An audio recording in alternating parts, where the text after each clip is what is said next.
जय बाळा मित्रांनो, फिबोनाची जो आपलं सेटअप आपण तयार करायचा प्रयत्न करतोय, त्यामध्ये तुम्हाला अनेक गोष्ट मला एक ॲड करायला सांगायची आहे. ते म्हणजे आता हा बिटकॉइनचा चार्ट आहे, पण ॲक्च्युअली बिटकॉइनचा चार्ट तसा पाहायला गेलं तर गोल्ड किंवा इतर कुठल्याही पेअरपेक्षा जास्त व्होलाटाईल आहे. फक्त ह्यामध्ये तो सिनारिओ तयार झाला आहे, त्यामुळे तो मी दाखवतो इथं. लक्षात घ्या, आज आहे 29 मे. तर जो तुम्हाला हे एका पॅरल चॅनलमध्ये चार्ट वर जाताना दिसतोय.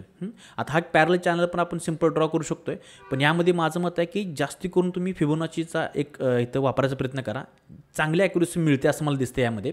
तर असं जेव्हा पॅरल चॅनल तयार होईल, ह्या आता बॉटम घेतला आहे, मी इथून त्याला फिबोनाची लावलेली आहे. तर आपण काय करू शकतो, जसं ह्या पॅरल चॅनलला आता तुम्ही बघू शकता इथं काय झालं आहे, एक सेकंद. इथं पहिल्यांदा मार्केट इथं आपण फिबोनाची पकडला, इथं मार्केटने ह्या पॅरल चॅनलला रिस्पेक्ट दिला, वरती गेलं, परत आलं रिस्पेक्ट दिला, वरती गेलं, परत आलं रिस्पेक्ट दिला, वरती गेलं. आता याला आले रिस्पेक्ट देऊन वरती जाईल किंवा काय करेल पाहूयात. पण परत आणि असं जाऊन असं केलं ना, तर परत आणि आपण हा पॅरल चॅनल वाढवायचा किंवा हा फिबोनाची वाढवायचा आणि इथंपर्यंत आणायचा. आता ह्या ट्रेड कधी घ्यायचं सांगतो.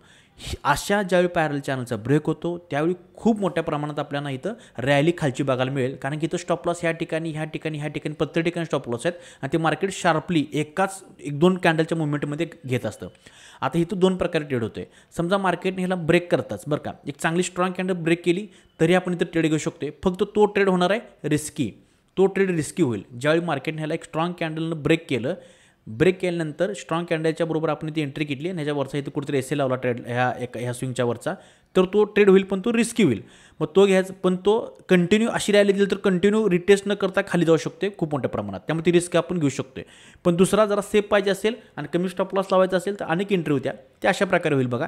मार्केटला ब्रेक केलं बरं का, आणि नंतर रिटेस्ट करायला आलं तर ह्या ज्यावेळी फिबोनाची कुठलाही रेशो आहे त्या रेशोपर्यंत थोडक्यात समजा इथं आलं असं आणि थोडंसं वर गेलं असं खाली आलं, आणि ज्यावेळी रिटेस्ट करताना रेशोपाशी आणि ट्रेंड लाईन ही दोन्ही एकत्र आली पाहिजे. काय म्हणते बघा मी, ही ट्रेंड लाईन तुम्हाला दिसते अशी, ठीक आहे.